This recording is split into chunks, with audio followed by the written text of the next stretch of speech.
Você já ouviu falar na escola de Bauhaus? Não? Então vem comigo. Olá, gente. A escola de Bauhaus foi uma escola de arte, de arquitetura, fundada na Alemanha no início do século XX. E ela se tornou uma das escolas mais influentes dentro do movimento modernista, principalmente na arquitetura e no design. E essa escola, esse movimento, não vai exercer influência só na Europa. Ela vai ter uma projeção muito grande no Ocidente e também na Ásia, como a gente vai ver daqui a pouco, tá bom? Essa escola, ela foi fundada em 1919 por Walter Gropius, né? E aí você que está ligado no tempo, você já se toca de uma coisa, 1919, logo depois da Primeira Guerra Mundial. É exatamente. Lembra que a Alemanha foi um dos países mais afetados pela Primeira Guerra Mundial, principalmente a partir do Tratado de Versalhes, que impôs uma série de restrições à Alemanha, uma série de punições, uma série de castigos, né? Então, a escola ela vai surgir no momento de grave crise econômica na Alemanha. Ao mesmo tempo, você também está se tocando que 1919 é depois da Revolução Russa, já tinha sido iniciada a Revolução Russa. Outro detalhe importante é que essa escola de Bauhaus, ela também vai acontecer paralelamente à implantação do construtivismo russo. Construtivismo é uma estética implantada ali após a Revolução Russa em 1917, e essa escola, ela também vai receber influência desse construtivismo russo dentro da sua estrutura. Então ela foi fundada e a ideia era aproximar cada vez mais a arte, a arquitetura e o artesanato. A ideia era procurar unir esses elementos como uma forma de criação de uma estética mais funcional, uma estética até mais barata, até porque a gente lembra que ela está incluída num contexto de pós-Primeira Guerra Mundial, numa Alemanha destruída, que buscava a sua reconstrução, principalmente do ponto de vista econômico. Então era muito importante essa união de diversos segmentos, inclusive a arquitetura, no sentido de uma produção que pudesse atender às necessidades mais imediatas, mas também de uma forma mais barata. Então a gente vai ter essa união da arte do artesanato com a tecnologia em uma produção que atendesse às necessidades imediatas daquela sociedade, especialmente uma sociedade que estava em crise naquele início do século XX, ali no pós-Primeira Guerra Mundial.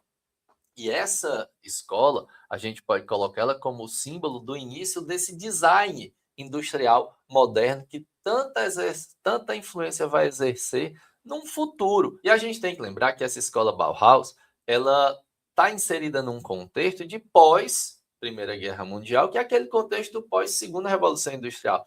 A gente deve lembrar que a Revolução Industrial tem dois momentos. A primeira Revolução Industrial, final do século XVIII, começo do século XIX, restrita à Inglaterra, muito mais primitiva, digamos assim, do ponto de vista técnico, tecnológico.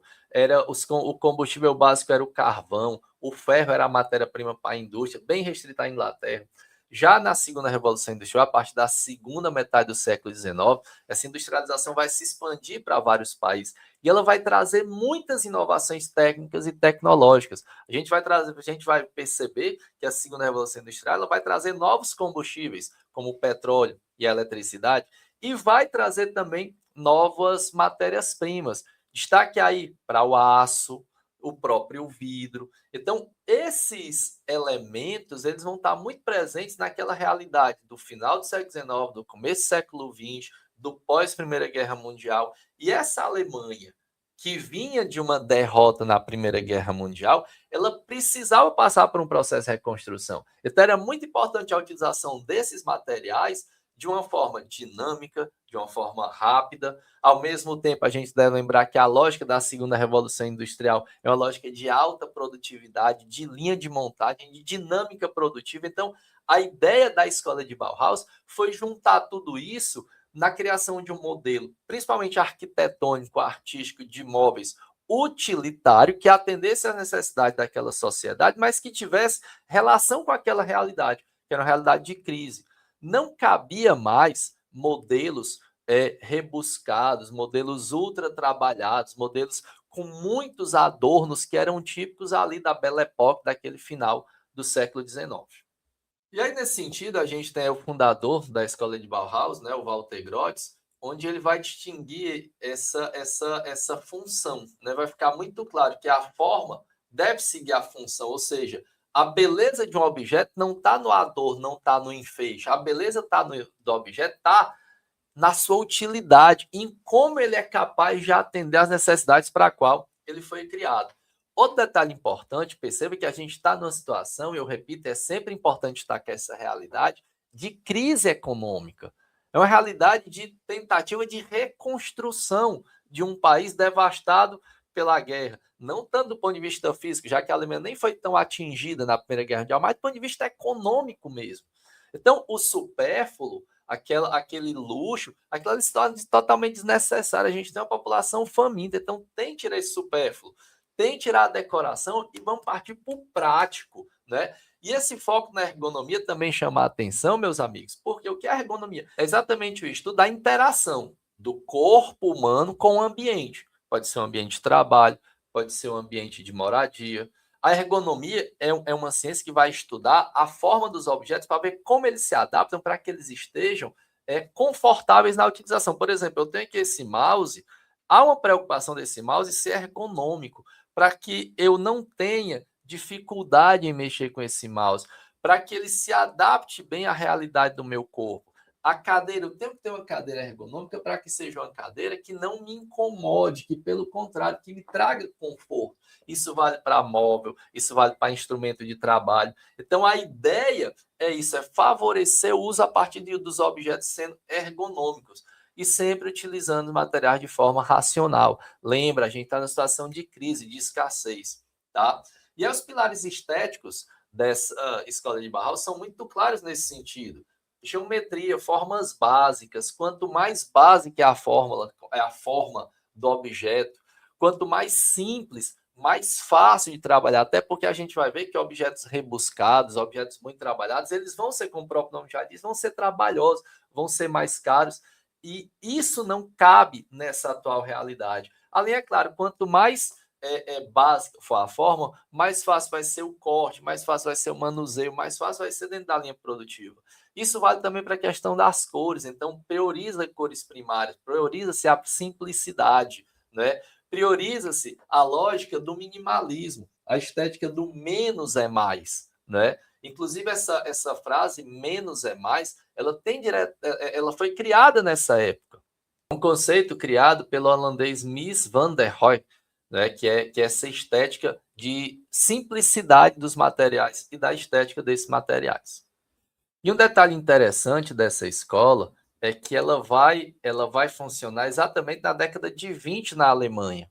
Ela vai ficar até 1925 na cidade de Weimar, depois vai ser transferida para a cidade de Dessau, até porque tinha um governo mais à esquerda. Em 1932 ela vai ser transferida para Berlim, mas já em 1933 ela vai ser extinta.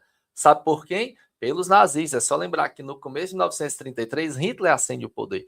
E ao longo da década de 20 houve muito atrito, houve muito conflito entre os nazistas e a escola Bauhaus. Por quê? Porque os nazistas acusavam essa escola Bauhaus de ser comunista. Inclusive também porque existiam artistas, né, existiam soviéticos que lecionavam nessa escola, como é o caso do Vassily Kaczynski. Então, os nazistas acusavam a escola de Bauhaus de ser comunista, inclusive também porque existiam russos lecionando nessa escola. Por exemplo, Elie Tzinsky e o Vassily Kandinsky.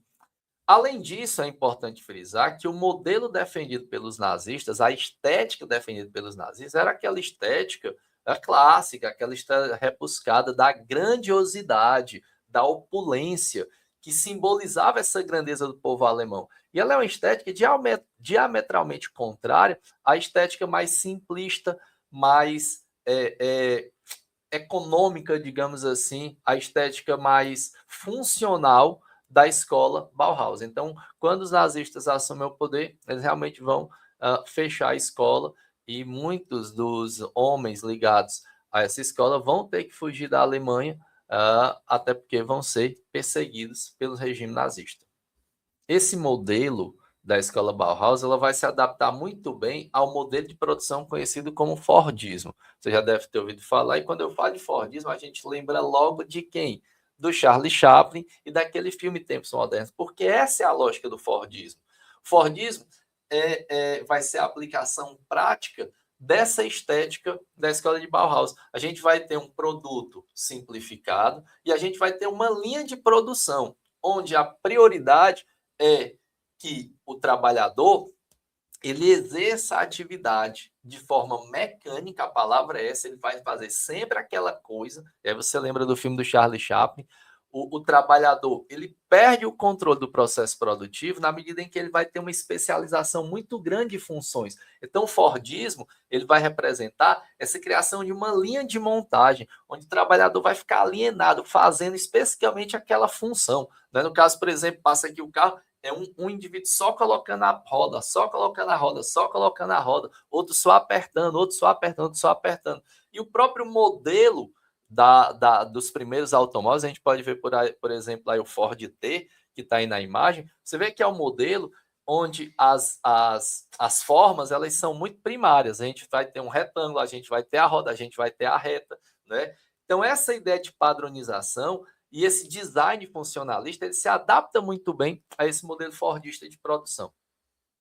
Lembrando que esse modelo fordista de produção, ele também vai ter como resultado, já que a produção é em larga escala, é uma produtividade muito alta, com o tempo reduzido, a ideia vai ser, claro, de reduzindo o tempo, aumentando a produtividade, a diminuição do preço do produto. E aí um outro exemplo, né, bem típico, aí ligado à movelaria, a questão da ergonomia, é a cadeira vacila, né? Você percebe muito claramente essas características que a gente está discutindo. É o uso do aço, é a simplicidade, é aquela forma muito, assim, as formas muito retas, né? A questão da geometria, ela vai estar muito claramente presente nesse modelo. A simplicidade, você vê que é uma cadeira que ela não é rebuscada, ela não é trabalhada, né? Então é um material de fácil produção. A ideia da leveza, da transparência. Então essa lógica é tirar o luxo, né, daquele trabalho artesanal pesado e entrar a elegância industrial leve. E se você prestar bem atenção, isso tem uma relação muito direta com a nossa própria realidade. Perceba, por exemplo, nas cidades mais antigas, até mesmo, olhe na sua cidade os prédios mais antigos do final do século XIX, eles são prédios que têm muito aquele adorno, muito aquela decoração. Você olha para aquelas grades, são grades trabalhadas, grades cheias de detalhes. Diferente de uma dinâmica mais moderna, mais industrial, que é aquela coisa mais reta, é aquela coisa mais funcional, é a grade reta, é o prédio bem quadrangular, né? Então, tudo isso vai sendo observado. Você pega um móvel, você chega naquela casa, naquela fazenda antiga, naquela casa antiga da sua avó, da sua bisavó, você percebe que os móveis bem mais antigos, eles são muito mais trabalhados, eles são cheios de detalhes, o que é diametralmente oposto dessa dinâmica da escola de Bauhaus, que é aquele móvel mais simples, mais utilitário, aquele móvel mais simplista mesmo, mais leve, né? Dentro dessa composição industrial. E aí você percebe claramente essa diferença no que eu estou dizendo. Você vai ver que os ornamentos, né, aqueles objetos, aqueles prédios mais ornamentados, eles foram muito predominantes até o final do século XIX e começo do século XX.